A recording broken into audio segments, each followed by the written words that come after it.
After the success of the Quatermass Experiment in 1955, Hammer Studios immediately bought the rights to Nigel Neal's follow-ups, Quatermass 2 and Quatermass and the Pit. Hammer produced and released Quatermass 2 in 1957, the same year as The Curse of Frankenstein, starring Peter Cushing and Christopher Lee.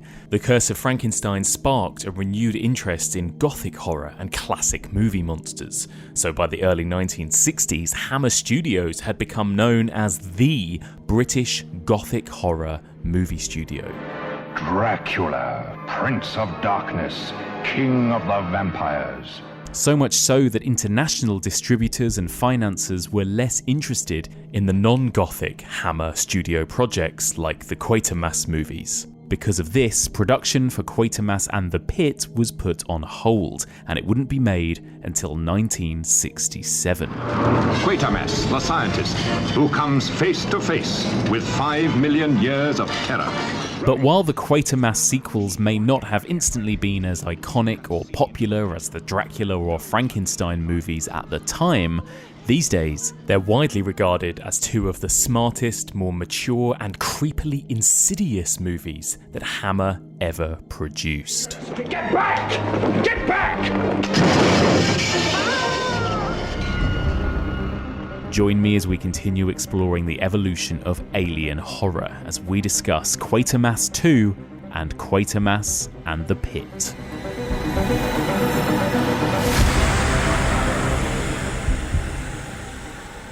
Welcome back to the evolution of horror. My name is Mike Munzer, and as ever, I am your host. If you're tuning in for the first time, then welcome. In this podcast, we explore and dissect the history and the evolution of the horror genre by looking at particular subgenres one series at a time. We are currently in our 7th series exploring the evolution of alien, sci-fi, and cosmic horror, and this is part 7.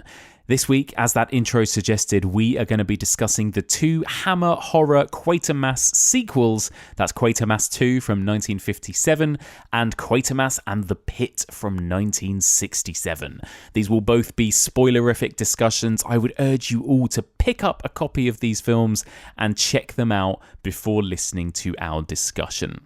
So I sat down with longtime friend of the pod, Graham Saunders, to discuss these movies. Graham is a writer, academic, lecturer, professor. In fact, he was my professor at university.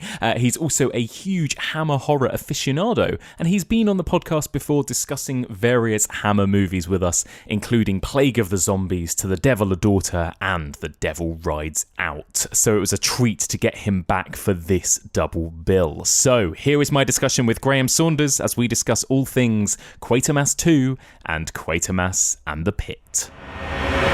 Welcome back, Graham Saunders. Hello, Graham. Hello, Michael. Hello. How are you? How's this last year been for you? Well, I was saying to you earlier, I think it's been tougher for my students than it has been for me. Yeah. They've been, well, part of the year we were able to do face-to-face lectures like a lot of UK universities. After Christmas, it reverted to online lectures and seminars. Yeah. So we've all been staring at each other on screens. Poor students are not going to be able to go to their graduation this summer. So it's been a difficult, but they've been brilliant. They've really done excellent work. We made the best of things. Yeah, I said this to it. I mean, my 3 years at university, when I had you as one of my professors, in fact, was just 3 of my best years I've ever had. And the thought of having to not be, with other people in seminars or, doing productions or all that kind of thing, it must be really sad for them. Yeah. It is, but as I say, they have made the best of things, and we are coming out of it slowly now. So I think that people are actually able to go and do some celebration and go to the pub, etc. Fantastic. So tell me, Graham, aliens, alien horror, sci-fi horror. What do you think of this sort of area of the genre? Are you a fan of this? I am. I mean, for me, aliens, sci-fi and horror, they're cousins. Yes, they evolutionary. In terms of evolution, they're cousins to each other. And growing up, I listened to the Kevin Lyons podcast, and it's a very similar situation. If you were growing up in the 60s and 70s, in the UK and I guess in the States, you couldn't help but be surrounded by science fiction. Yes. So you've got Star Trek, yes, beginning in '66. You've got Doctor Who beginning in 1963. Yes. You've got the space. You've got the Apollo moon landing in '69. Yep. So children's television, certainly in the UK, was full of sort of sci-fi themed ideas, things like the Tomorrow People, Children of the Stones, which blend, like we're going to be talking today about Nigel Neal, brought together that blend of horror and science fiction. Yes. So they progressed on different evolutionary paths using your evolution of horror motif, Yes. but they cross over. They're parallel genres, but I think they cross over a great deal, and I think we're going to see a lot of that in this series. Yes, and actually, do you think that there is a sort of difference in the sort of sensibility of British sci-fi? I mean, we're about to talk about Quatermass, obviously, and Hammer and that kind of thing. Previously on this podcast, we've talked about, all this American stuff, The Blob, War of the Worlds, Invasion of the Body Snatchers. Do you think that there's a kind of difference in the way the UK and the US kind of tackled sci-fi horror and that kind of thing? I do. I mean, a lot of the early 1950s sort of sci-fi, things like, Thing from Another World. Yeah. Films like Them. Often things on a giant scale. That's right. Yes. A lot more schlock and a lot more of the sort of comic sci-fi. Yes. Whereas I think British sci-fi, and we're going to be talking about Nigel Neal today. Yeah. I mean, he's the game changer. Yes. He changes the face of British science fiction, and his influence goes, I think, far beyond that. It's more low-key. Yeah. It's more ideas-based. Yes, absolutely. A lot of the same ideas of threat, of the fact we have the bomb, we have nuclear destruction, we have the fact we're just starting to explore space. What are we going to find when we get out of our atmosphere? Yes.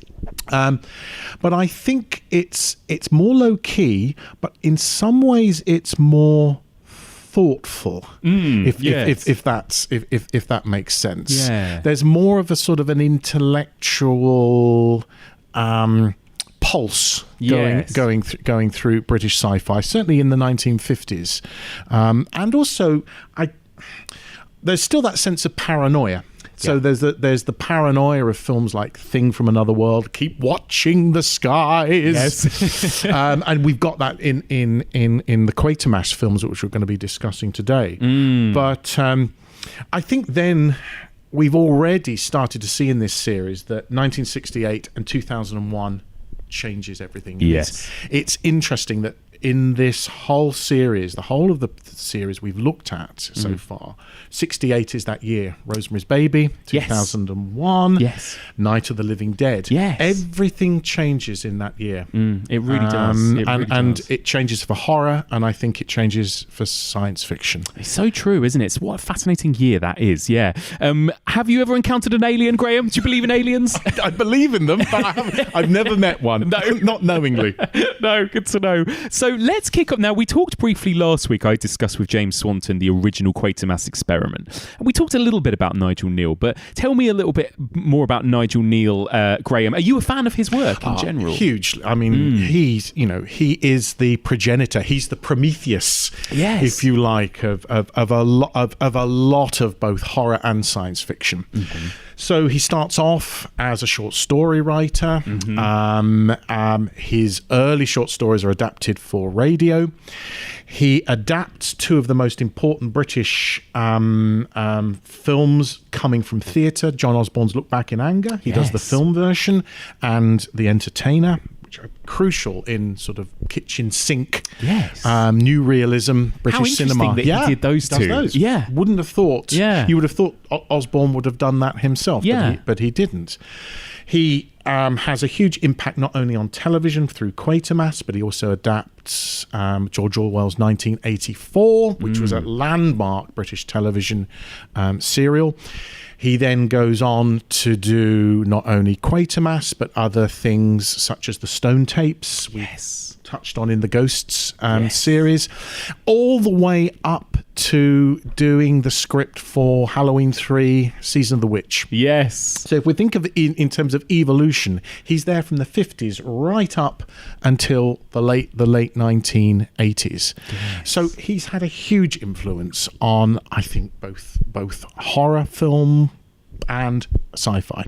Isn't it interesting as well that he really seemed to favour television at a time when television wasn't necessarily as highly regarded, really, was it? Like it is now, for example. Yeah. But he really seemed to like television serials more than film, it seemed like, back then, which is very interesting. I guess it's a better way to tell a longer story as well. Yeah, I mean, if you think about things like Breaking Bad and that sort of long story arc, I mean, one of the things about one of the things that's unusual about all of the three Quatermass Hammer films is that they've got their original television versions. Yes.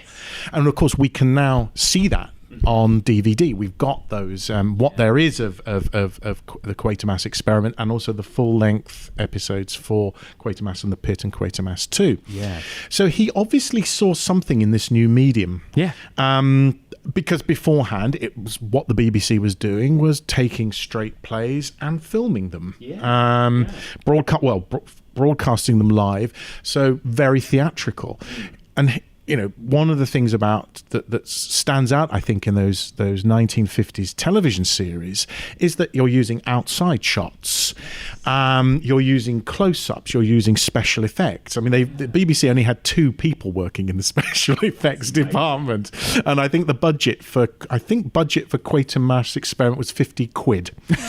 And they managed to actually make it the alien creature look really effective.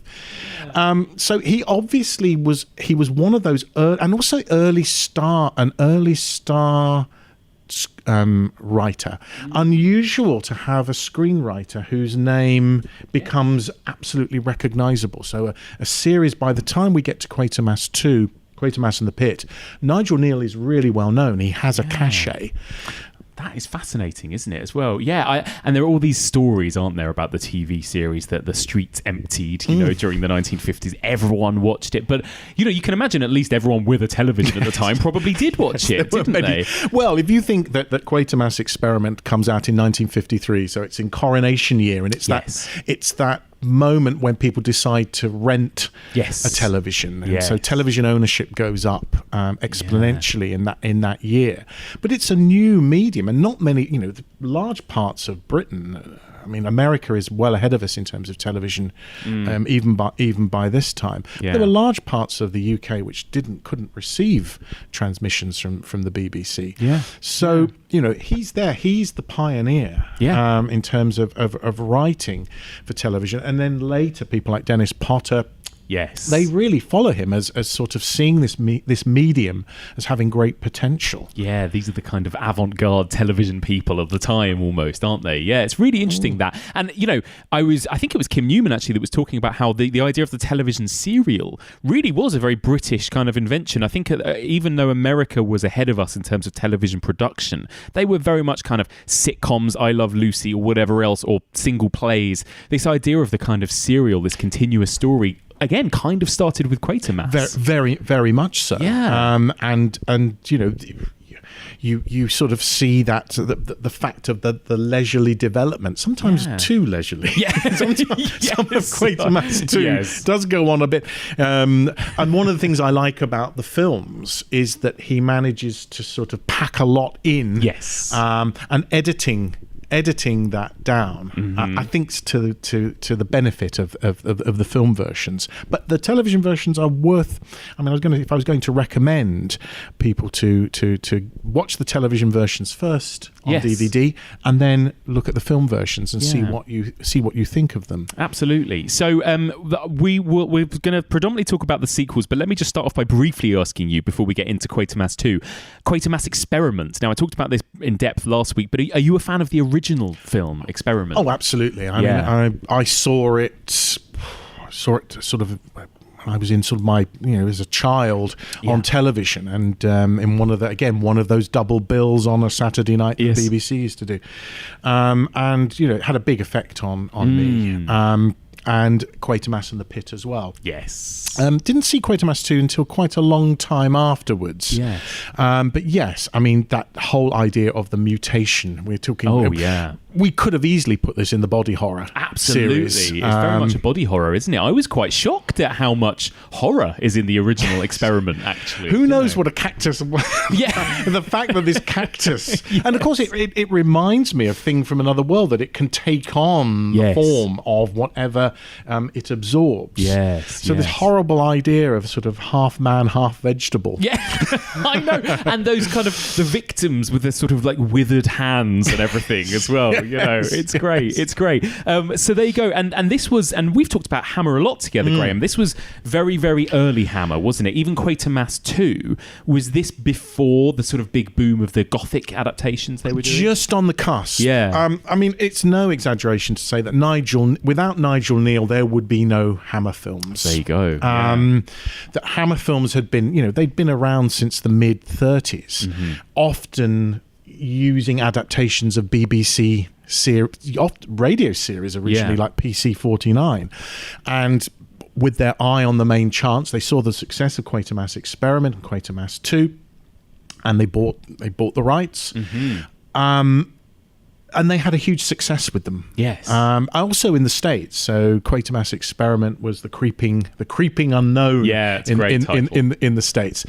So it also got Hammer's name across the Atlantic. And again, one of the reasons they get Brian Donlevy to play Quatermass is that the sort of that sort of having to have an American star. Right. Neal's also wrote another series for BBC television around this time called The Creature, that Hammer make into The Abominable Snowman in 57 with Peter Cushing, set in the Himalayas. So Neal is really there at the cusp when Hammer take off. Yes. And then Quatermass 2 is 57.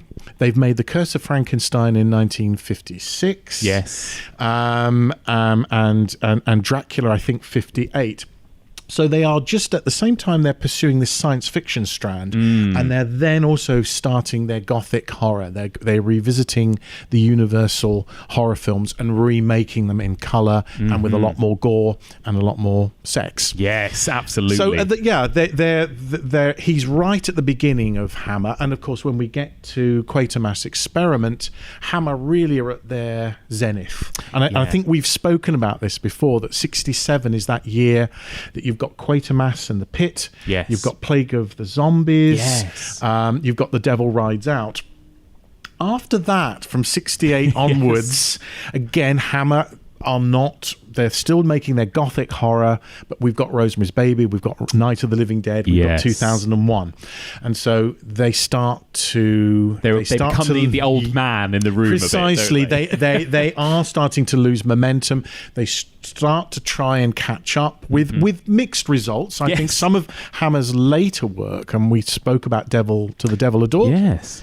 Some of Hammer's later work is fantastic, and has been sort of revisited. When you revisit some of those films like Vampire Circus, I think they're much better than we perhaps give them credit for.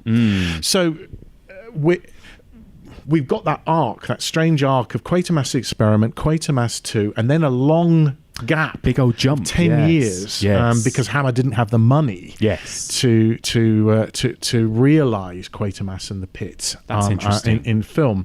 So you've got that long hiatus, and so really Neal comes in again with Hammer, arguably at their peak, also just as they're starting to lose momentum against other people like Amicus and British Tygon, and of course what's going on in horror films across the Atlantic. Yes, you're absolutely right, and we'll talk about this when we get onto the Pit, but that really feels like much more of a sort of, not least because it's in colour, but it really feels like a classic Hammer film, doesn't it, by that point, rather than the early two, the black and white two. Yeah, it is. I mean, there's a little bit of body horror. I mean, but it would be difficult to say that the Quatermass Experiment and Quatermass 2 are Hammer films. Yes, yeah. They haven't got the team. They haven't got Terence Fisher. They haven't got Peter Cushing. Yes. Although Cushing was going to play Quatermass. That would have been good. When they mooted the script back in sort of 61 for Quatermass and the Pit, which would have been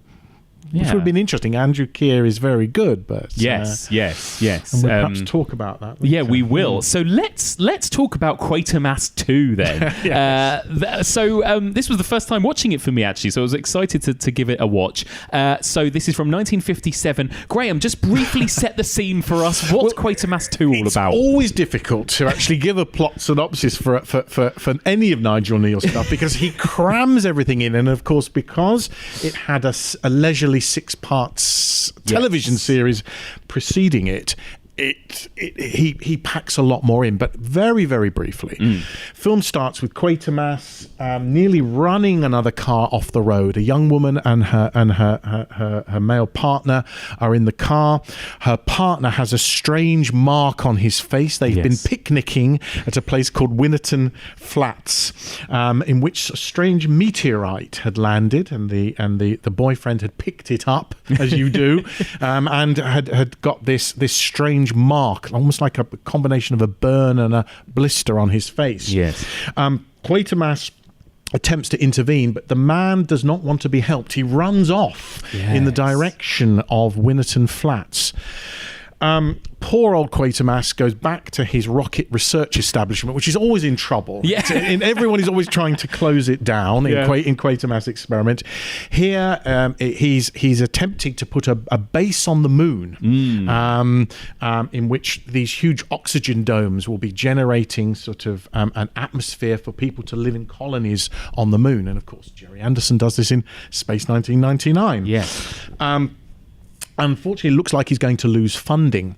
But some of his workers see these strange meteorites starting to shower over the Winnerton Flats area. Quatermass decides to investigate. He goes with one of his colleagues called Marsh, played by a very young Brian Forbes. And Marsh picks up one of these meteorites. And a bit like Alien, with the face hugger, it explodes. And out comes what Quatermass observes out the corner of his eye is something attaching itself to his skin. Marsh starts to act strangely, and they are interrupted by these militaristic-looking figures who have come from the exact replica of Quatermass's very strange colony of this model that he's produced on the moon. He tries to find answers by going to this new estate at Winnerton Flats, which is being built. He goes to a community centre, and as soon as he mentions this strange work site, and you can tell something's wrong because it's full of posters saying don't speak loose lips. Don't talk about the workplace, which is employing most of the people who are living in this new town at Winnerton Flats. So he's stonewalled. His friend is taken off by, as I said, by these guys dressed in sort of gas marks, and they seem to have scars on their faces. That's where right. These kind of meteorites, V-shaped almost, aren't they? Yes, they have the mark upon them. He tries to go to the top. He goes to the Ministry of Defence to find answers. He's not only stonewalled, but in a sort of very Invasion of the Body Snatchers type scenario, notices that the same marks are on the faces of the ministers, and he's told not to interfere. However, with the help of an investigative MP, he manages to arrange a work party to actually look at what's going on at this strange factory, which is producing, we are told, synthetic food. That's right. Perhaps something like cheese strings or quavers or something. They go on this party, and Quatermass manages to break apart, but he sees to his horror that instead of this synthetic food being manufactured, there is this strange alien blob in one of the containers, which is being fed on ammonia rather than oxygen. So instead of these these domes producing oxygen, they're producing gases that these aliens from wherever they've come from need to sort of breed and coalesce. So they managed to get access to the control room. Quatermass realizes that instead of pumping ammonia into the domes, he's going to pump oxygen to deprive the alien of its sustenance. In return, what happens is that the humans who are under control of the aliens kill some of the workers and stuff their bodies into the pipe. Yes. So to stop the flow of oxygen. It's horrible. There's a horrible scene where you've got blood coming out. What's it? Quatermass talks of human pulp. Yes, in the human pipes. pulp. Yeah, gross. However, in the end, Quatermass triumphs, and he uses the back at his rocket establishment. They managed to launch a rocket at this super meteorite, or that is the alien consciousness, and destroy it that way. And at the end, we see the alien bursting out of its tank, and wobbling its way across the landscape. So that rather convoluted. Plot. I mean, there's a lot. You did an excellent job because it is a complex plot, isn't it? In a lot of ways, we've got, like you said, we've got aliens, we've got conspiracies, we've got angry locals, lynch mobs. There's all sorts going on here. What do you think of the movie, Graham? How did it compare to Experiment for you? Are you a fan of this? It's one of Quatermass 2 tends to be a bit like a sort of second child out of the three. It tends to get ignored, but again, its reputation has grown over the years, and some have seen it actually as one of the key British sci-fi stroke horror films of the 50s, and I think it does certainly stand up. It's a more confusing film than Quatermass Experiment and Quatermass and the Pit. You have to concentrate. But it's grown on me. It's grown on me like the thing that's come out of the meteors. I like the sense of paranoia, and it's incredibly bleak. It is. Yes, it does end with the aliens destroyed, but there is a sense that the government is not to be trusted.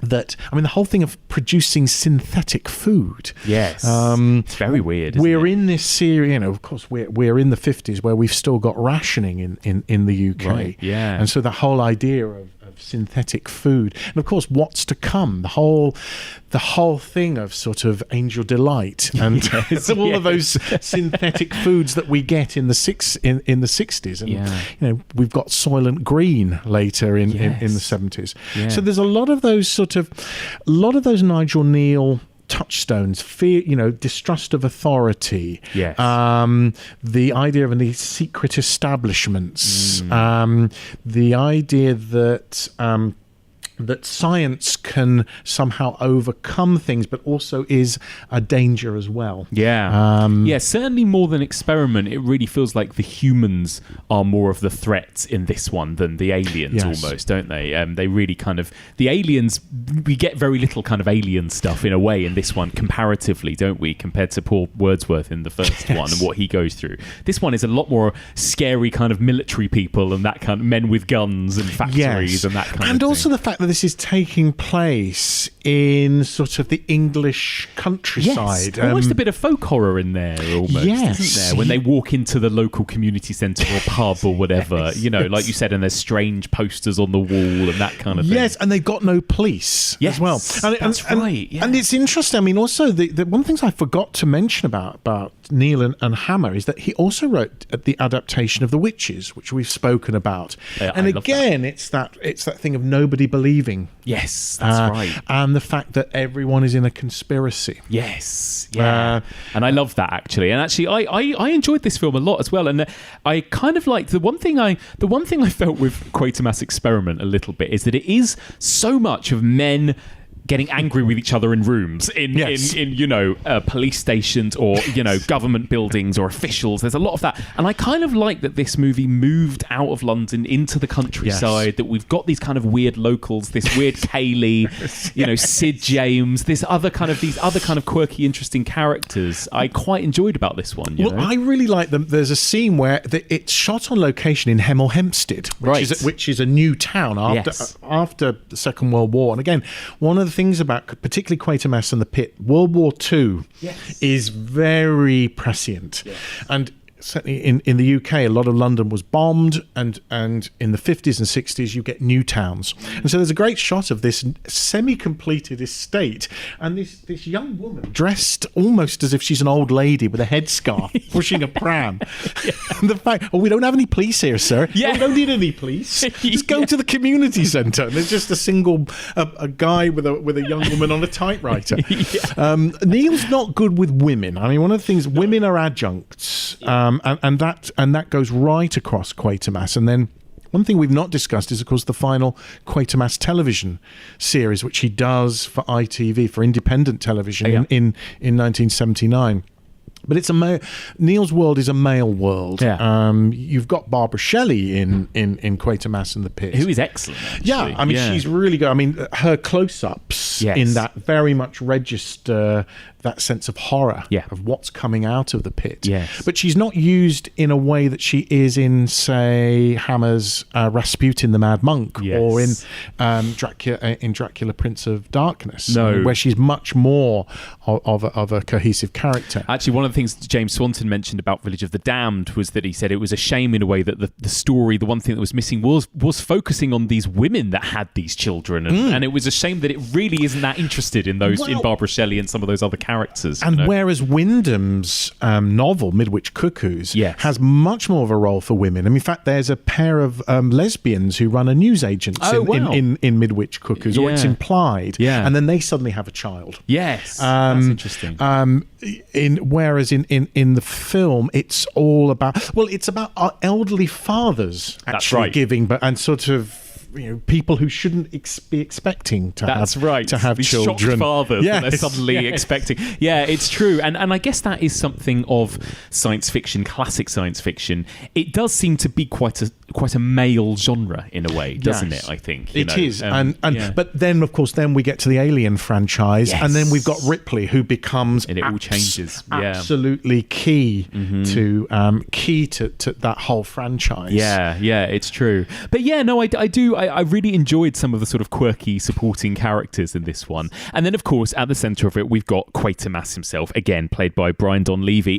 Now, I did touch upon this last week briefly. Nigel Neal was not a fan, was he, of the casting of Brian Donlevy? What do you think of him? I think he's pretty poor. Yeah, I mean, he is. He's not like any professor I've met. I mean, he looks as if he's the sort of guy who's going to be sitting in a bar who'll slug you one. I mean, he's incredibly rude, brusque. Yes. Has very little sense of. You can't believe this person has taken along all these people for his rocket group. He's always bad-tempered. He's always calling for coffee. Yeah, people are always making him coffee in Quatermass too. Yeah. So he's bumptious. He's a bit of a charmless figure. Whereas when we get Andrew Keir, and then we later get John Mills playing Quatermass in the TV series, they're much more sympathetic, but also authoritative. Yes, characters. Absolutely. I really, as somebody that was new to Quatermass, and at the point I watched these films, I hadn't seen the TV, so he was the only Quatermass that I had seen at this point, and I didn't really know what to make of him as a character. I said this last week to James, that I almost thought, is he this kind of anti-hero, almost villainous character, because he's so sort of belligerent and he's so kind of, no, we're going to send these people out into space regardless, and I kind of thought, oh, this is an interesting twist. Maybe Quatermass is the baddie, and then when I saw Keir, Andrew Keir in Quatermass and the Pit, I suddenly realised, there's this is right, isn't it? This is what Quatermass is supposed to be. Yeah. He's driven. I mean, he's driven, and of course, then in the television series, he's in retirement, and he's called back to comment on this Russian and American space probe that again is then destroyed by this thing from outer space that absorbs human energy. Yes. So he's always one of those people who's driven, and again, one of the interesting things about him is that his rocket group never succeeds. Yeah, never. He's always having his funding removed. He's in fact, he's a bit grumpy all the time. Quatermass too is told to go back to school. Yes. he's got to relearn astrophysics. So presumably he's just going to take up some research post at some university. Yeah, and he very begrudgingly agrees, doesn't he? I mean, he's always. I mean, there's a great moment when he's telling Brian Forbes playing Marsh, you should have brought a map with you. Yeah, yeah, it's great. He and I do like the different kind of elements of what we're dealing with in terms of space and exploration. Because in the first film, it's very much just space. It's people in this spaceship, right? In the second one, it's the moon. The third one, it's Mars and Martians as well. And so it's quite interesting, the three different areas that we cover across this trilogy. Well, it's interesting. I mean, when you were talking to Kevin Lyons and you asked him about Mars, and of course it's straight. And he and I think Kevin was absolutely right when he said, well, of course it's our nearest neighbour. Yes. But it's an interesting film, and I was thinking about this in the light of what he said. A film that comes out in the same year as Quatermass Experiment called Invaders from Mars. Yes. Made in 3D and in colour. Yeah. And again, very similar. This landing, people go. The little boy's father goes in and he comes back changed. Yes. This is 3 years before Invasion of the Body Snatchers. Yes.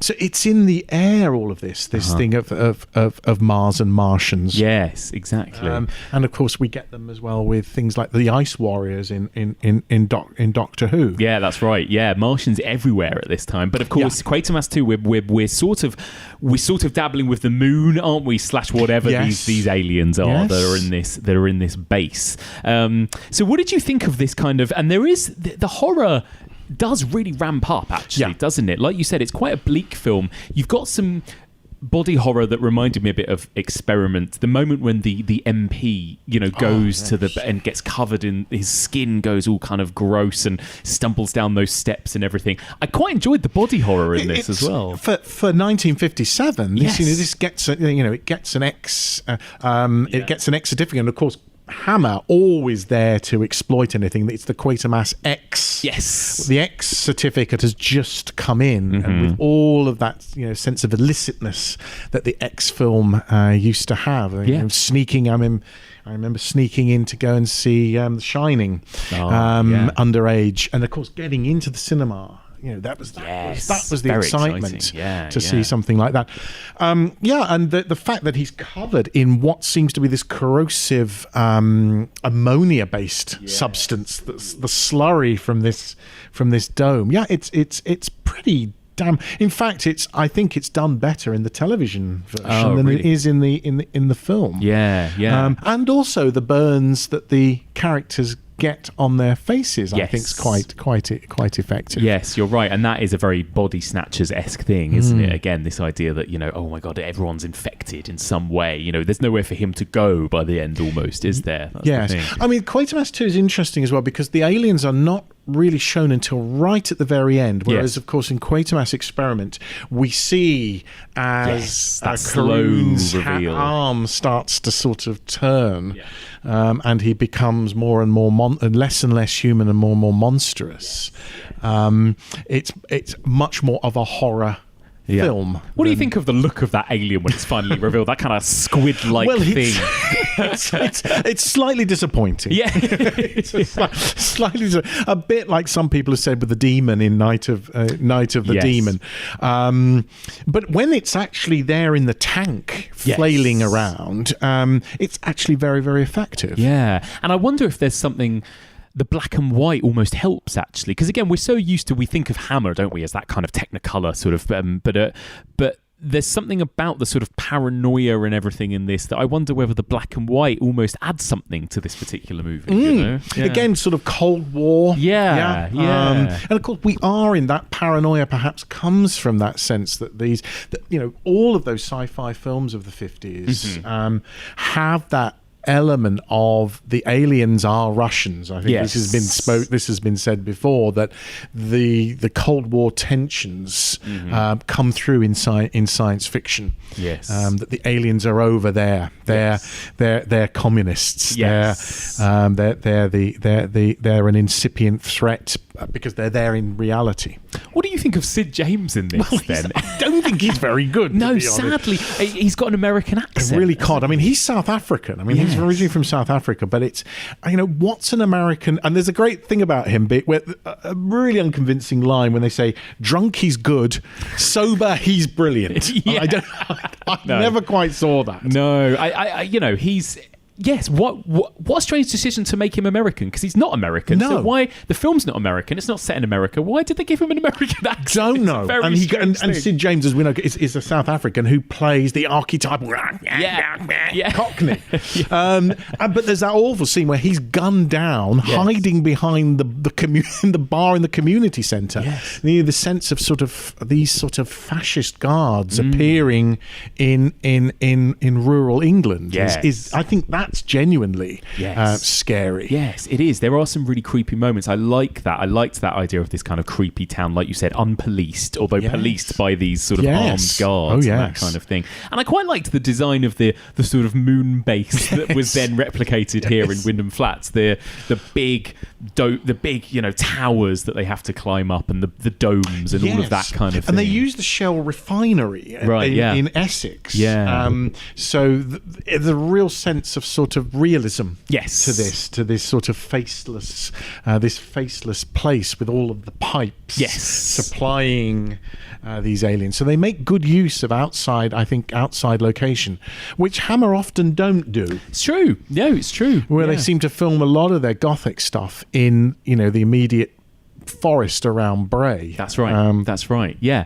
And then we get a bit of a long drawn out final act with just lots of sort of shooting out of windows and that. Yes, that does go on. It does go on a bit, doesn't it? And also, of course, they've got. There are those who actually believe that palliative tone, saying, "Well, come out and all is forgiven." And of course, then they're shot and plugged up in the pipes. Yes. It's a horrible moment. It is, isn't it? It is bleak. I wish that, I don't know, I feel like that final climactic scene, like you say, maybe just a little bit overdrawn out or something. It did lose me a little bit.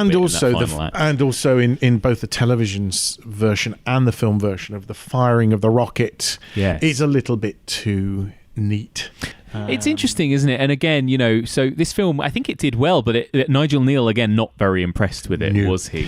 Nigel Neal is a very harsh critic of not only his own work, but other people's work. Yes. He's got little to say that's good about Quatermass Experiment. Yes. I mean, Joe Dante actually said to him, "You're wrong about Quatermass Experiment." John Carpenter said how influential that film was. But Neal himself is very critical about what others did to his work. I mean, the only thing he really seemed to rate, and I would recommend Andy Murray's book. I mean, not the tennis player, but the fantastic. I think it's called Into the Unknown: The Fantastic Life of Nigel Neal. Which is, if you're interested in Neal, it's a fantastic sort of biographical study. And the only thing he said that he really was proud of was the Stone tapes. That's really interesting. Again, another game changer that he does on British television with looking at the ghost genre. Yes. Well, it is interesting that, isn't it? How is Nigel Neal purely sci-fi? And we might talk about this more with Quatermass and the Pit too, but the crossovers in his work between science and then occult and ghost stories and that kind of thing, I find that really interesting. And Quatermass and the Pit is that synthesis between all three. That Venn diagram, isn't really it? Unusual. Yeah. Where you've got everything from spaceships,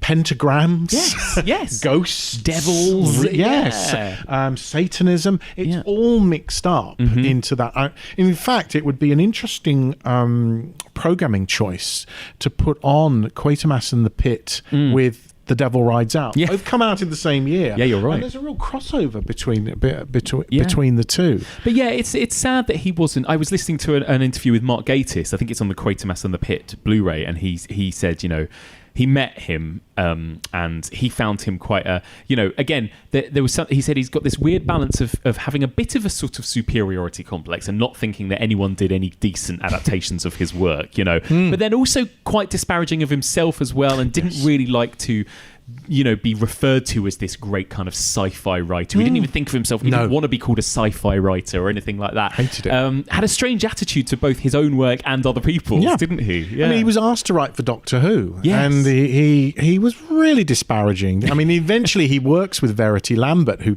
was the first producer for Doctor Who, with the Quatermass series that he does for ITV, and he's got this great phrase for it. He says, "Oh, Doctor Who is just bombing the kiddies." He's worried about the fact that it's too scary for children. And this is the man who did Quatermass Experiment, which frightened a whole generation on television. So he had a very strange attitude to things like Doctor Who, and of course, Doctor Who steals a lot of ideas from Nigel Neal, particularly during the 1970s. Yeah, isn't it interesting? Yeah, and I wonder whether it's got something to do with the sort of the sort of, I guess what he might refer to as sort of crassness of something like the Hammer films, how they do have more body horror and gore, whereas he seems to be more interested in the kind of scary ideas, I suppose, rather than scary kind of monsters or jump scares or whatever. Very much so. But again, the other contradiction that I got from reading the Andy Murray book is that Neal also he's a writer for money.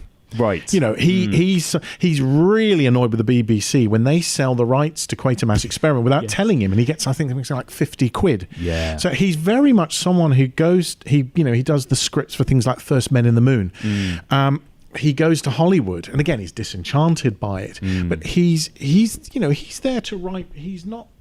How can I put it? He's a jobbing writer. That's right. He's not. He's not someone who is. For example, he starts off actually as a critically acclaimed short story writer, and he's got people like the novelist Elizabeth Bowen saying, this is a really important young man, but in a way he goes for the commercial. Yeah, that's interesting. And he writes for commercial prospects. Yeah. So Halloween 3. Yes, and poor old John Carpenter, because John Carpenter loved his work and was so inspired by him. And Nigel Neal was very dismissive of Halloween 3, had his name removed from it, I believe, didn't he? And then later on, John Carpenter did his film Prince of Darkness, which was very much a kind of homage to Nigel Neal, and he even credited himself as Martin Quatermass as the writer. Nigel Neal hated that, it was really angry about it as well, and it was very dismissive of Carpenter as well. Yeah, it's awful, isn't it? Yeah. And as you say, I think poor Mark Gatiss got the impression that don't meet your heroes. I think so. And of course, Gatiss is interesting. A sort of side note, and I don't know whether this has been discussed in the episode you've done on Quatermass Experiment, that Mark Gatiss and BBC4 in 2005 do an experiment. They recreate the live broadcast medium for the Quatermass Experiment. I didn't know this. Yeah. I saw it back in 2005. I haven't seen it since, and it was interesting. Though the actor playing Quatermass was a bit too young, right? So Mark Gatiss is playing his assistant. He actually looks older than Quatermass. That's interesting. But you can see it's a labour of love. But I think poor Mark Gatiss sort of felt, oh dear, these were really good. They were really influential. Yeah. It's a really interesting thing. What a fascinating man he is. So there you go. Anything else you want to mention on Quatermass 2 before we move on to Quatermass and the Pit? I don't think so. I mean, it's, as I say, it's worth. I would say it's certainly worth watching, and it's going to be interesting to see what people's comments are about it. Yeah, I agree. Once they've, once people have seen the trilogy, because you're absolutely right with what you said at the beginning, that it feels like the kind of forgotten middle child of it, doesn't it? I had heard so much about Experiment and the Pit, before coming to this trilogy. I knew nothing about Quatermass 2, to the point where I don't think I even realised there was a 2. But I do think it's got some really interesting, things about it. Absolutely, and it's well directed by again, Val Guest is someone who Neal does not rate as a director, but I think he does a fantastic job on Quatermass Experiment. He does, and some great moments in Quatermass too.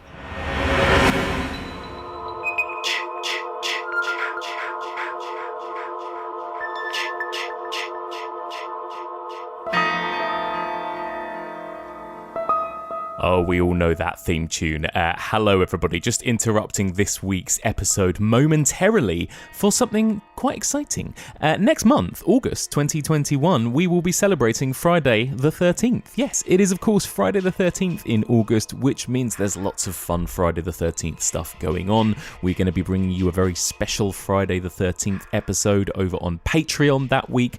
But we've also got, for those of you who are London-based and within easy reach of London, something very exciting to plug. And here to tell us a little bit more about it is friend of the pod and host of the Brain Rot podcast, Stevie Webb. Hello, Stevie. Hello, Mike. Hello. Funny to see you here. Yes. I know. Fancy seeing you here. So tell me what's going on. I mean, I was just saying on the podcast actually about how, you know, Friday the 13th is coming up. That's one of the most exciting calendar dates for us horror fans, right? It really is. But bar Halloween, I think it's the most important day. Sometimes we get two. Sometimes, it's... I kind of like that you never know where it's going to land as well. Yeah, you know? Quite. So, it's not the same every year. And yes, so I have a little announcement. So to celebrate Friday the 13th in August and also the launch of season 2 of Brain Rot, I decided to throw together a little event. Ooh. And so what I'm going to be doing at the Ministry Cinema, which I've hired out in central London, it's in Borough, I'm going to be screening 2 films. The first film is going to be Friday the 13th, Part 7, The New Blood, a.k.a. Amazing. Carrie vs. Jason. Yes. Widely regarded as one of the worst, so therefore one of my favourites. I was going to ask you what made you pick Part 7 of all of them, but I guess it's fitting for Brain Rot. It's a perfect film, Mike Munzer.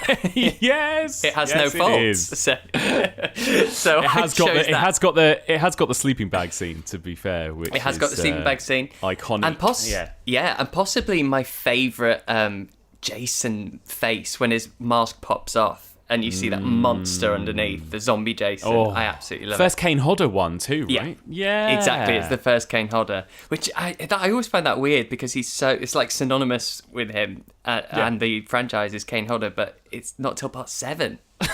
Yeah, I know, it's amazing, isn't it? But yeah, no, that's so true. It's a great one to watch with an audience, right? As well, one like that. Yeah, it's made for that, and I've never seen it in the cinema, and a lot of people, of our age and era probably haven't seen it in the cinema. Totally. So I am screening that, and then I'm also screening a second film after that. That will be at 7:30, and then at about 9:20, I'm screening a second film, which I'm not telling anyone what it is. Oh, I'm so excited! But I'm guessing it will be something in keeping with your podcast and the theme. It's terrible. It's absolute. It's not Friday the 13th themed, but it is just. It's absolutely terrible. It's cheap. It's rip-off. It's laughable, and I absolutely love it, and I want to share this film with the world for those who haven't seen it. But also I'm making an event out of the day, so in between there's going to be a raffle. I'm having something made that you can take a picture with, but I'm not going to say what that is. Oh my God. And there's going to be lots of fun, and also doors open at 6, so there's a private bar in the cinema where people can get a drink and everyone can mingle, so it's kind of like a pre-Fright Fest. Oh, this is so exciting. So we can be there from 6 pre-drinking before Part 7 begins at 7:30. Yeah. I love it. And you probably need a drink. Yes. Before that. And, obviously I'm going. A lot of our friends of EOH will be there, Becky and a bunch of others. Everyone come by if you're within reach. So where can people get tickets? Yes, well, I've got the link on my Twitter, but also maybe if they go down in the episode notes. Yeah, we'll link it. It will be there.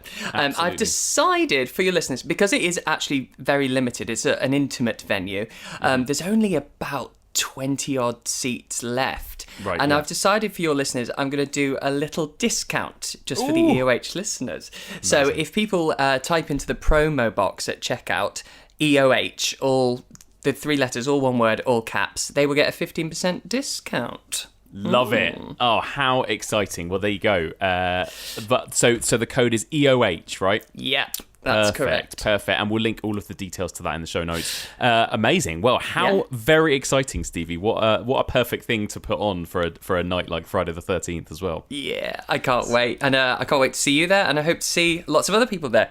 Amazing. Well, Stevie, we will be chatting over on Patreon very, very soon anyway. But thank you so much for stopping by. Thank you for asking me. Take care, buddy. Man.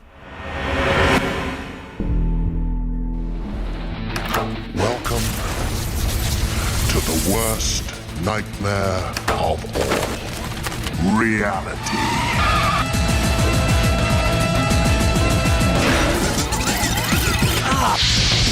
Which do you find more exhilarating? It's getting hot in here. The pleasure. That was a little clip you just heard there from one of the worst horror movies I've seen in a while, Hellraiser 6, Hellseeker. And that's what we've got going on over on Patreon this week. We are continuing our Hellraiser miniseries in which me and Stevie Webb are working our way through every single Hellraiser sequel. And this week, Becky Dark joined us to talk about Hellraiser 5, Inferno, and Hellraiser 6, Hellseeker in spoilerific detail. It was an absolutely hilarious discussion, and here's just a little snippet of what we thought of these movies. What I do commend this film for is it is technically very early 4D because there's torture on the screen and it's also torturous to watch. Yes, it is like we are in hell. We're in meta? the box. Is it meta? Because they put us through hell. Yes. Yes. I texted you guys at the halfway point and just said, I would like it to be over now, please. Yes. And I text and said, I want to run headfirst into a wall. Yes. So there you go. Even though these movies weren't the best, I actually had one of my favourite discussions I've ever had in talking about them. So if you want to listen to that discussion and a whole bunch of other content, then sign up to our Patreon, patreon.com/evolution of horror.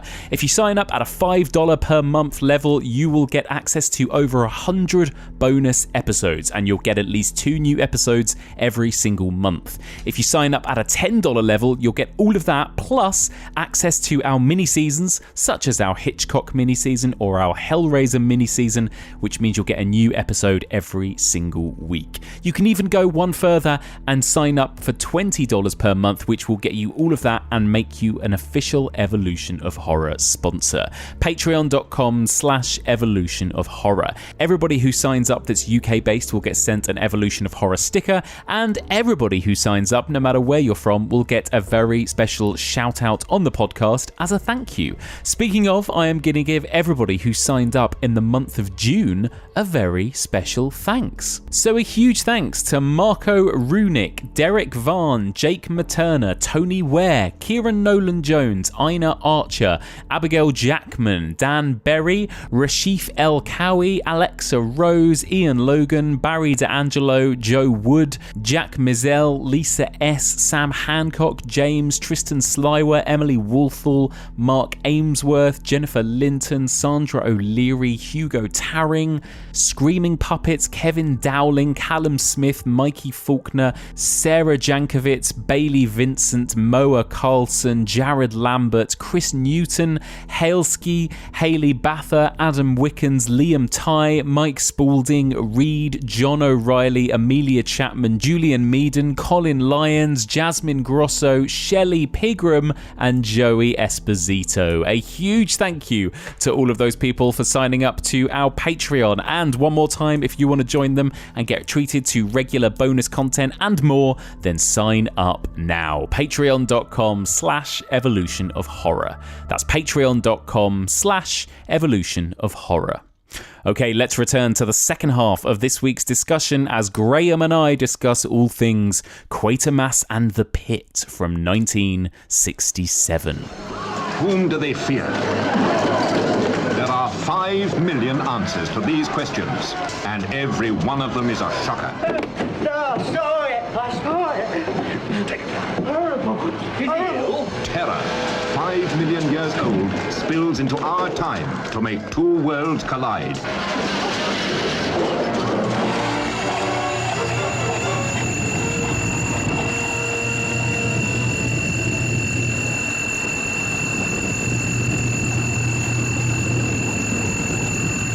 What is happening here and now can affect the next 5 million years. It was what I was afraid of. The thing got a huge intake of energy. The very substance of it seemed to be coming alive. And then you can't see this world any longer. They feel it. They see it. The archaeologist who digs back into the past to unearth more horror than the human mind can bear.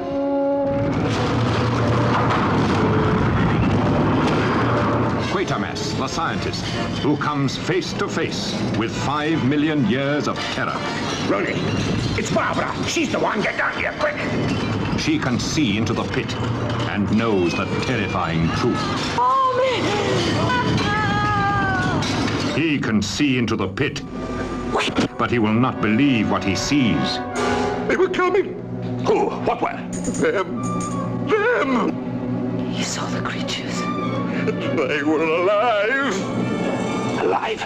You descend into the pit of hell as you share their horror. Listen, I'm advising you all to leave. There may be grave danger. I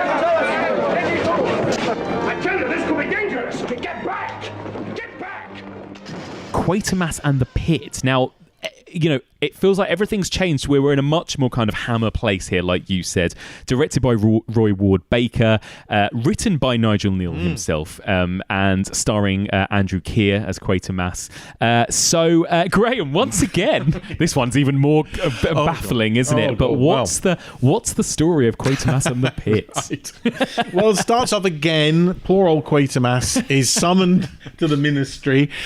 He's told that instead of his rocket group have got to be used now for defence. Yes. That apparently we're going to have colonies on the moon and on Mars imminently, and yes. we need to actually get ahead in the space race.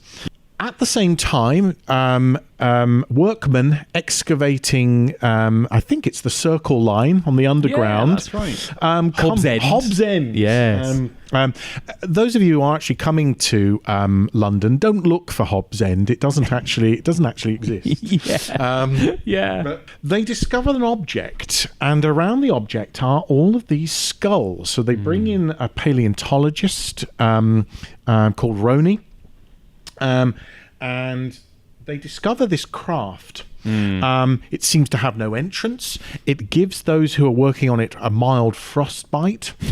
Around the ship are these skulls, which they're dated as being 5 million years old, which is far earlier than evolution tells us when we emerged as Homo sapiens. Yes.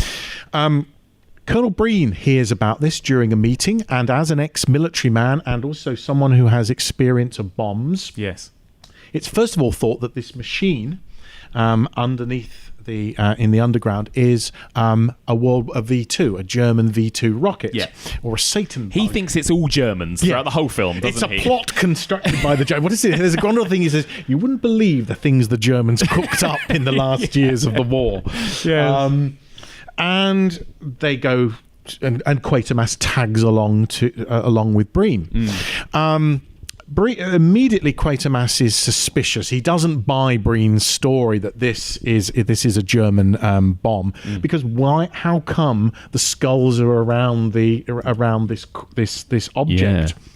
It also seems to exert a strange influence on people. Quatermass finds out that the buildings near to the underground station have been abandoned since World War II. It wasn't because of the bombs that fell on London. They've been abandoned before the war. And a friendly local copper, who is a local to Hobbs End, takes Quatermass to an abandoned house, in which they find strange marks on the wall. Yeah. The copper starts to feel increasingly nervous and anxious, breaks into a cold sweat. Something is acting on his mind. And we learn that the people have abandoned these houses because of strange happenings, apparitions, noises, strange smells. Quatermass and Miss Judd, who is attached to the paleontologist, starts to investigate further.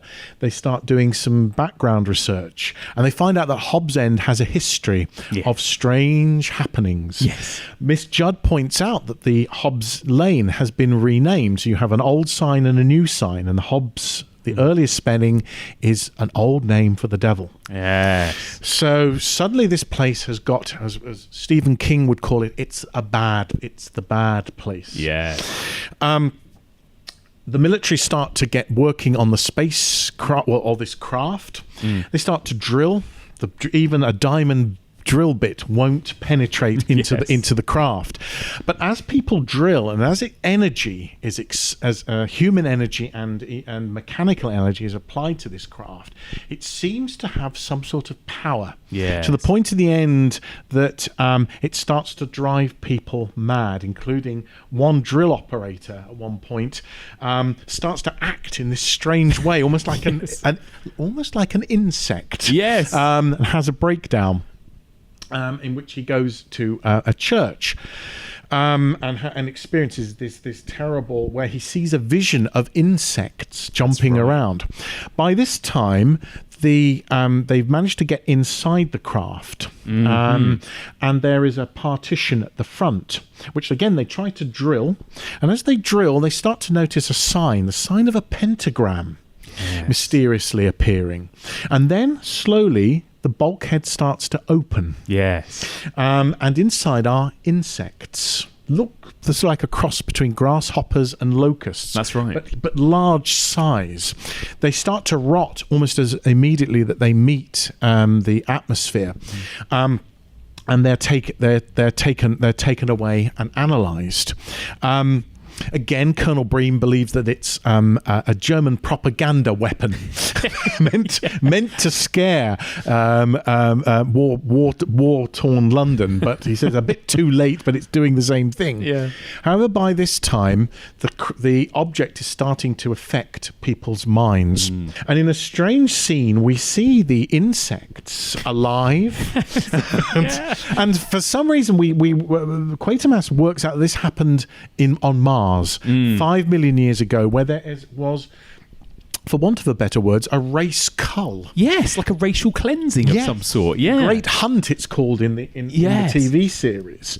And Quatermass starts to put together a scenario that Mars is dying. These creatures have come to Earth not to colonize it, but to put their genetic imprint into these primitive humanoids. That's right. Which it's implied that they experiment on surgically to genetically imprint something of themselves. We've mentioned World War II and the Nazis, but there is an element of racial cleansing in this. Yeah, there is. And as the machine starts to gain power, more and more people start to become affected, and at a climatic moment where there is a news conference in which again there's lots more of Nigel Neal's the military attempting to disguise this, that the aliens are not real, that it's all a hoax, and a person working on the craft is electrocuted, and then suddenly all hell breaks loose. Objects start flying around, and of course people's the pit, the object starts to tap in and start this strange primitive unconsciousness, and those who are not part of the aliens are hunted down and attacked. One poor chap is bricked to death. God, yeah. Even Quatermass himself is succumbing, attempts to strangle Roni. Yes. And then again, at the very end, a very quick ending, it's suddenly realised that metal was the devil's enemy. And so there happens to be a handy crane around. And by this time, a huge alien head, which bears a resemblance to the devil. Horns. The horned one. Roni sacrifices himself by climbing up onto the crane, managing to break the circuit between sort of earth it almost. Yes. Into the ground. And fortunately, the terror is ended. Yes. Yeah, what I mean, there is so much going on in this. I mean, that did not do justice to what's going on. But there is an incredible amount of ideas crammed into this film. What an ambitious film. What do you think of Quatermass and the Pit, Graham? Well, again, it's one of those films that was often on during the 70s and early 80s in repeats. So, again, it had a big effect on me as growing up. It was it remains one of my favourite Hammer films and one of my favorite sci-fi films. So I think it's Neal's crowning achievement, and I think it's genuinely thought generally thought, that this is the best of the Quatermass series.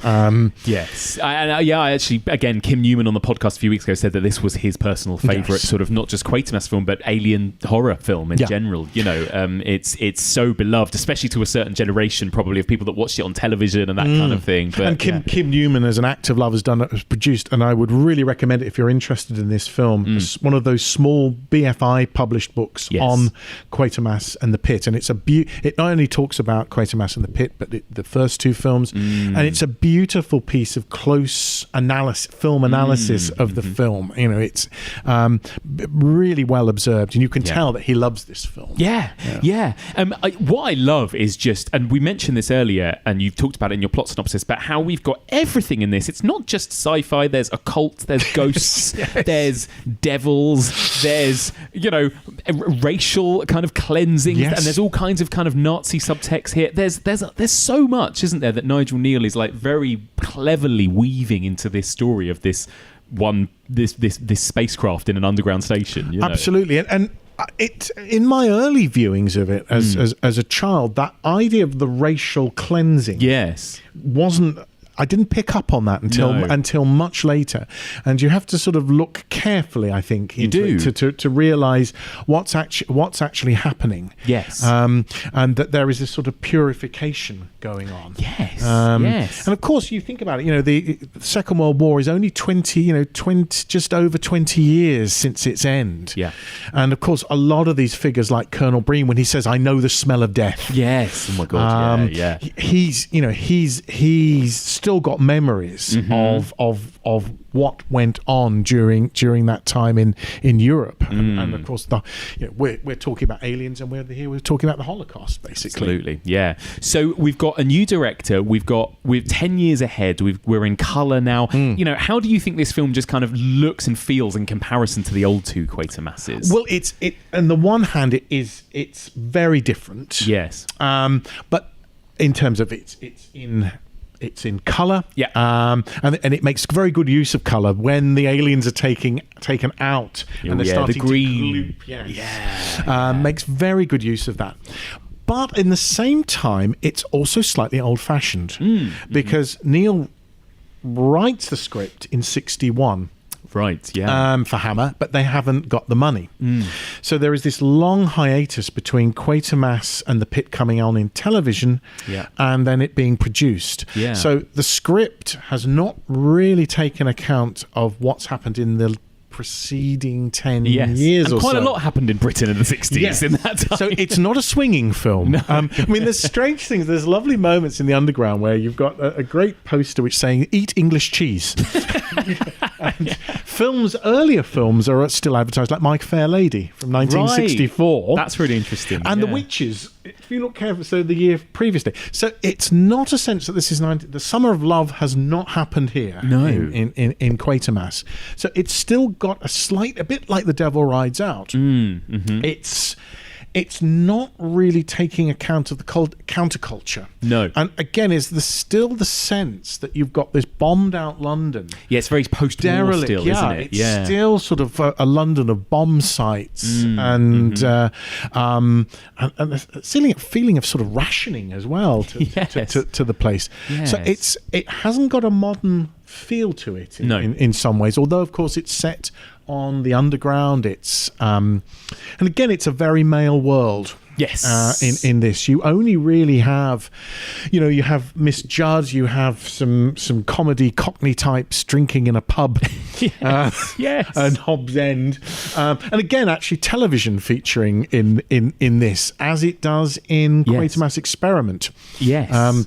Absolutely. And Neal is often very, again, sceptical of journalists and television crews. It's interesting that he uses the press conference with the world's press assembled, actually sort of the sudden explosion of evil energy emanating from the pit. Yeah, it's great, that moment, isn't it? Almost reminds me, because I've just discussed it, of the Orson Welles radio hoax, War of the Worlds almost, or something, isn't it? There's something of that there, these kind of like live radio broadcasts and something happening. But yeah, I mean, I suppose compared to the previous two Quatermass, at least we've got Barbara Judd, played by Barbara Shelley, who is at least the kind of... She's an interesting character in this whole thing, I think, isn't she? Yeah, she is. I mean, she holds the film together. It's interesting, though, she moves from being Roni's assistant to Quatermass.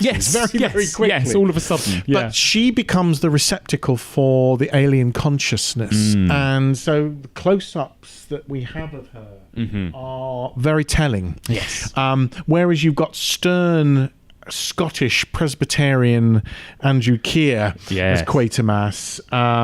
Very little emotion passes across his face. It's true. But I think she's underrated in the film. Yeah. And she makes the best of what's quite a limiting role. Again, Nigel Neal didn't want her for the film. He wanted the actress who played her in the television version. Right. What do you think of Andrew Keir then? So we've recast Quatermass here. What do you think of him? He's an interesting figure. He plays Father Sandor in Dracula Prince of Darkness, and he specialises in sort of dour authority figures. He also plays a resistance fighter in Daleks Invasion Earth 2150. Brilliant. Which you may well be looking at in this series, in which the Daleks dig down into the Earth's magnetic core. Is there no end to their evil? He tends to play those sort of slightly puritanical driven figures with his dicky bow and hat. And he has a great line. One of the inadvertently funny lines in the film is, and he says, "I never drink before midday." Yes, that's great. Perhaps that's what people did in the 60s. Yeah, exactly. I usually wait till 6. Yeah, I think that's a good time to wait. Yeah, no, I like him. I felt like there was a lot. It was a lot more engaging than Brian Donlevy. Yes. You know, had a little bit more warmth as well. A little bit. He does actually crack a smile at one point when they're in the library, and the rather fusty archivist reads, says, "You know, can't you read this?" And he said, "Well, my Latin isn't up to it." Yeah. And of course, that's the thing I like about Quatermass and the Pit, where they're doing all the research. Yes. And it builds up this, and again, it's a trope that's used a lot in American Horror Story, that a house which has a history, and then digging back, and then you find out that it's always been a bad place. That's right, and I love those kind of scenes when they have to go, research there's this like huge giant book, isn't there? The kind of ancient book that they look through in a library and all that kind of thing. And it's whenever things have been disturbed. So when they're using they're cutting down trees for charcoal. Yes. Or when they're digging a well. Yes. Up comes these strange apparitions. And that's what's great about this film, is that it's not just, because I think you think of aliens as being something new, something immediate, but there's this feeling of this threat is thousands of years or millions of years old, right? And there's almost something of sort of M.R. James or something, isn't there? Of kind of uncovering old artifacts and discovering old, stories. And very much so. Buried, yes. Whistle and I'll come to you, my lad. And again, don't dig that tunnel. Yes, don't mess with these forces. Don't mess with these forces. And also the fact that the aliens have been... I mean, Neal introduces that idea that the aliens have always been with us. Yes. And of course, Lovecraft does this with Call of Cthulhu. Yes. But feels quite Lovecraftian, this as well. Yeah. Although, again, Neal has said that he was not influenced by H.P. Lovecraft, and I believe that. And the sense also that we are... What is that? The line Miss Judd says, we're the aliens. Yes. We're the aliens. We have some of their DNA within us, and which accounts for our violence, which can be tapped into at any point. So the idea that we have been altered and our evolution changed by the aliens, and again, I know that we were talking to Kevin Lyons, and you've not got a lot of love for Prometheus. but that fact of that Genesis story of going back to find out that why were we created by the aliens? Yes. But I think you're an apologist. I think it's good. I mean, I went to see, when I first saw Prometheus at the cinema, I came away very confused, and again slightly trying to find the links between Alien and Prometheus. With the second Prometheus. I think it's much clearer. It's much more of an alien film, isn't it? Yeah, much more. And it comes together, I think. And I really like Michael Fassbender and his flute. Yes, it is flute. I love all that. And the fact he's channeling Lawrence of Arabia and it also a bit, he's channeling Hal from 2001.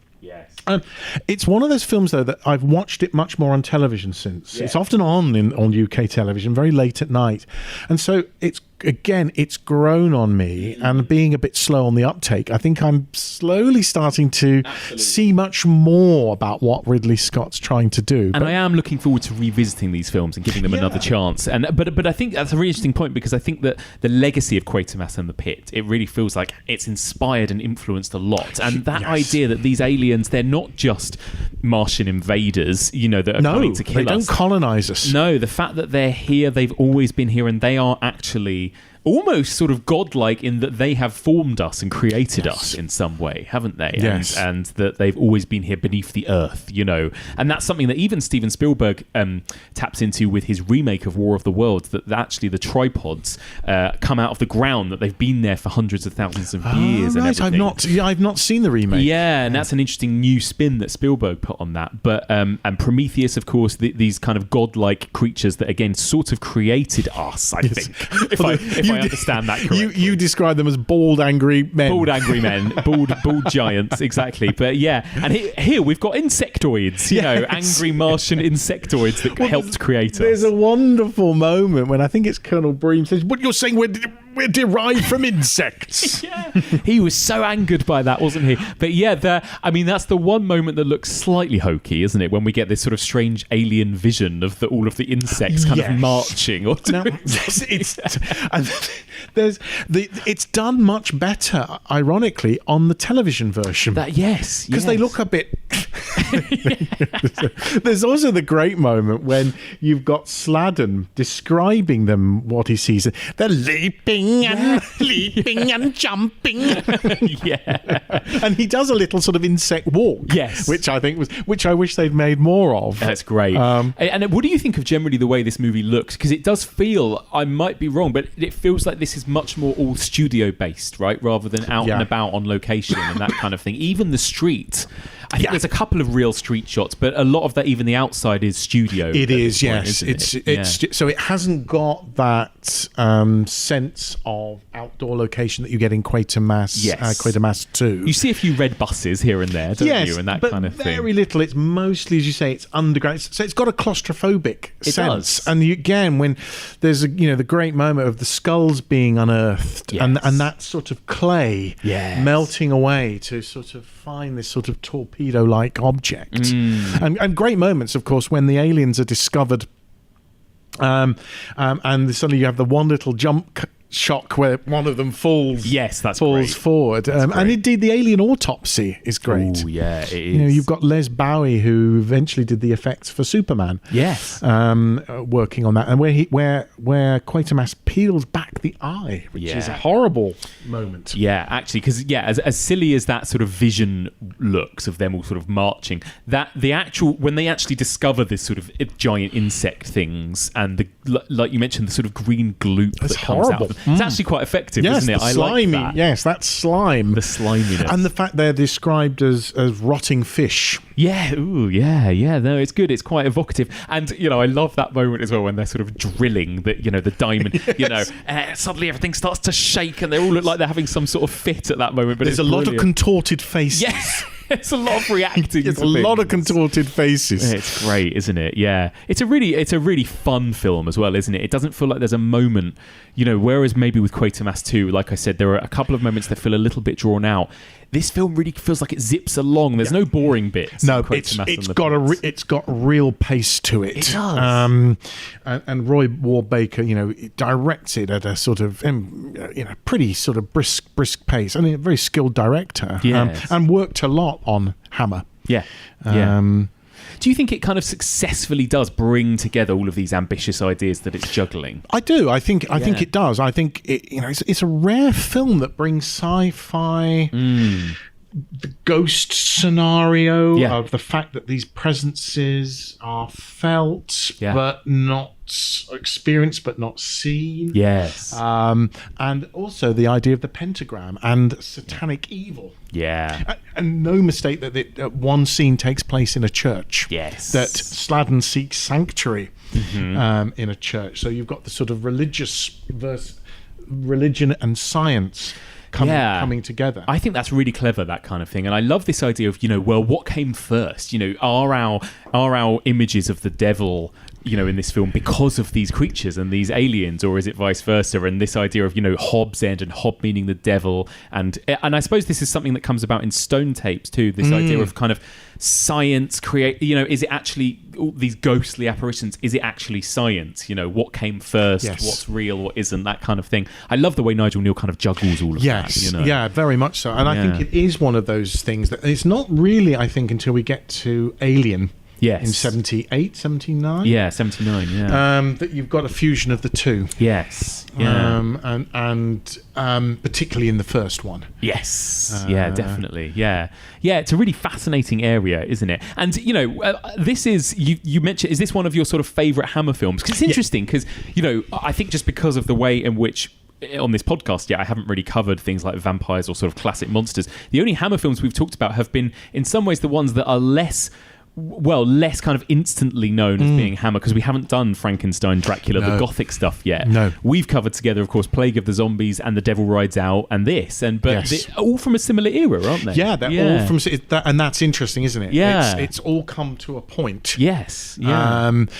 So 67 is, I think, Hammer at its pinnacle, but it's a law of diminishing returns in terms of the vampire film, because you've then got Dracula's Risen from the Grave, 68, Scars of Dracula, not particularly, I think, very good films.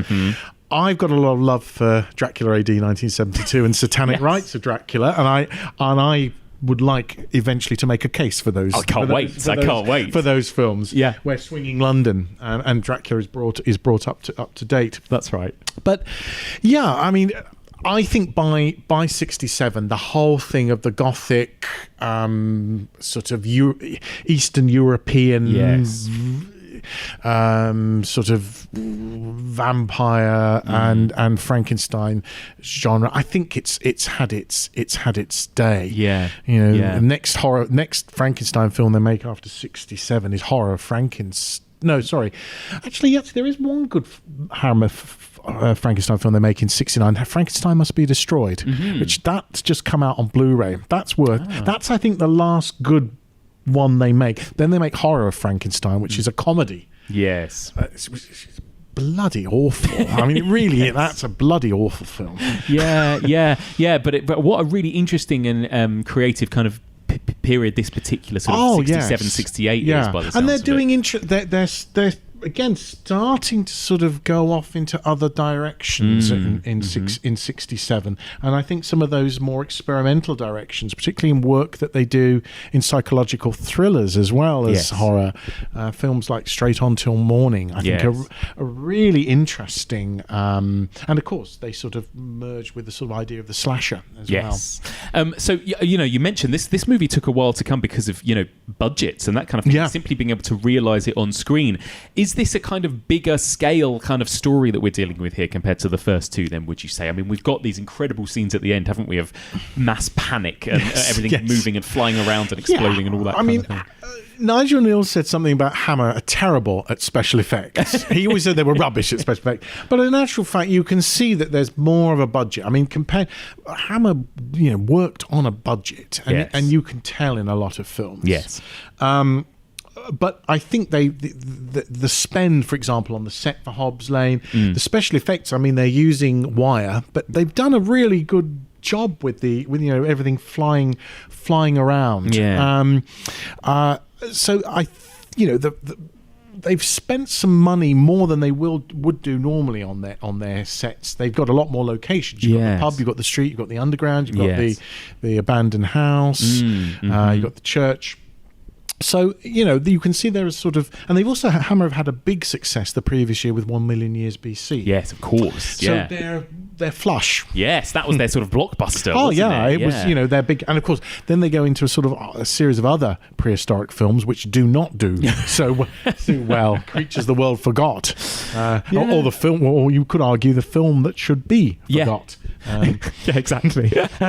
So finally then, Quatermass, do you think this is this the most impactful of the three in terms of its legacy, the way it's held up after all these years, that kind of thing? Yeah, I mean, I do. I mean, and I think you could also take the three collectively. Yes. In the 70s, Doctor Who steals a lot of ideas from Nigel Neal. Yes. So when we get to John Pertwee's first outing as the Doctor, Spearhead from Space, meteorites are falling on the Earth with a strange consciousness called the Nestine consciousness, with an affinity for plastic. Brilliant. In which plastic can suddenly attack you. You've got a sinister toy factory, which looks very similar to the oil refinery in Quatermass 2. You've got the X-Files. Yeah. When we get to the Tom Baker series of Doctor Who, got Seeds of Doom, of people turning into sort of plant-like creatures. Mm-hmm. Yeah, the X-Files, the whole thing of government secrecy, paranoia, conspiracy. Yes. So I think Quatermass has had a long reach, and again, it's interesting when you talk. You hear from directors of the caliber of John Carpenter, Joe Dante. Yes. All influenced, and again, people, I would dare say, Ridley Scott saw the BBC series in the 50s. Definitely. You're not telling me that that didn't have an influence. Absolutely. I mean, the body horror that carries over into a lot of Alien films post Quatermass, right? This idea of kind of bodily transformations and that kind of thing. It's really must be so important to movies like Alien and John Carpenter's The Thing and that kind of thing. And interestingly, that Quatermass 2 comes out a year. It's around about the same time as Invasion of the Body Snatchers, and the same sort of idea of being taken over by an alien presence. Yes. So Neal, I think Neal's legacy, I think is enduring, and I think certainly Quatermass and the Pit, and I think the Quatermass Experiment will certainly stand up to this day, and I think we can make a good case for Quatermass 2 as well. Yes, I think so. They're all and what's great about them is that they're not sequels in the way that you'd need to watch the previous two to understand the third. They're all three very separate films in their own right. Yeah, and again, you've got the television versions as well, which again is very unusual of a television series being made into a film. So there you go. Anything else you want to mention before we wrap up on Quatermass in general? I don't think there is. I think we've covered. We've gone from Hemel Hempstead to Hobbs Lane. Exactly. Fantastic. Well, thank you so much, Graham, for joining me. And my final question for you, it's always a difficult one, but what's your favourite in this subgenre? Favourite science fiction or alien horror ever? I think Village of the Damned. Oh, fantastic. Yeah. And also, I was talking to you earlier. I think you're not going to be tackling them in this series, but the idea of the friendly alien. Yes. Films like The Day the Earth Stood Still with Michael Rennie and The Man Who Fell to Earth, I think, are some of my favourites, and of course the Biggie's Alien, of course, is an enduring favourite, and I love all of the franchise. Yes, even Alien versus Predator, I've got a lot of love for. Oh, fantastic! Well, I can't wait to revisit all of those. And Village of the Damned is a great choice. What a funny little film that is. Not the Christopher Reeve version. No. But it's a very a low budget film with these really scary children. Yes, really creepy. The original kind of creepy kids in a way. You're thinking of the brick wall, Father. It freaked me out when I first saw it. Fantastic. Well, on that note, Graham, tell us now you're not on I would ask you, where are you on Twitter and that? Well, government conspiracies. I won't be on Twitter. I'm not on Twitter. I'm not on WhatsApp. I am on Facebook, where I occasionally come in on that. Yes. But you can find me on the University University of Birmingham website. Yes. I've got my email and my staff profile there. Brilliant. Look, that's about as far as it goes. Maybe I will have to sort of dip my toe into, but I've only just started using Spotify on my portable telephone. So yeah, that's it. Well, Graham, thank you so much for joining me. Thank you, Michael. And that's it for this week. Thank you so much for listening, and a huge thank you to this week's brilliant guest, Graham Saunders. So, I would love to hear from you guys. What did you think of this week's episode, and what do you think of these two Quatermass sequels? Do you have a particular favourite? What's your favourite of the whole trilogy? Please do get in touch. The email address is evolutionofhorror@gmail.com. You can also find us on Facebook, Twitter, Instagram, and Letterboxd. And if you want to discuss this week's episode with fellow listeners, then join the discussion group. That's called the Evolution of Horror Discussion Group, and that can be found on Facebook. You can find all previous seasons and episodes of this podcast on our website, evolutionofhorror.com. And if you want to pick up a limited edition EOH hoodie or t-shirt, then you can also find that on our website on our online store, evolutionofhorror.com/shop. You can find this podcast on all major podcast platforms, and if you get a chance, I would be so grateful if you could spare a minute to drop us a little rating or review on Apple Podcasts, which really helps us get discovered by new listeners. So, onwards to next week then, and we are continuing in a similar kind of vein in that next week we're going to be talking about classic British sci-fi horror, but this time on the small screen rather than the big screen. Next week I'm going to be joined by a brand new guest, Alison Rumfitt, to discuss one of the most iconic, one of the most beloved, one of the most long-lasting sci-fi television shows of all time, Doctor Who. We're going to be talking broadly about the entire history of Doctor Who and its place in the horror genre. We won't be talking about anything in spoilerific detail, but we will be listing some of the best episodes that you can check out if you're a Doctor Who newbie. So join us next week for all of this and more on the Evolution of Horror.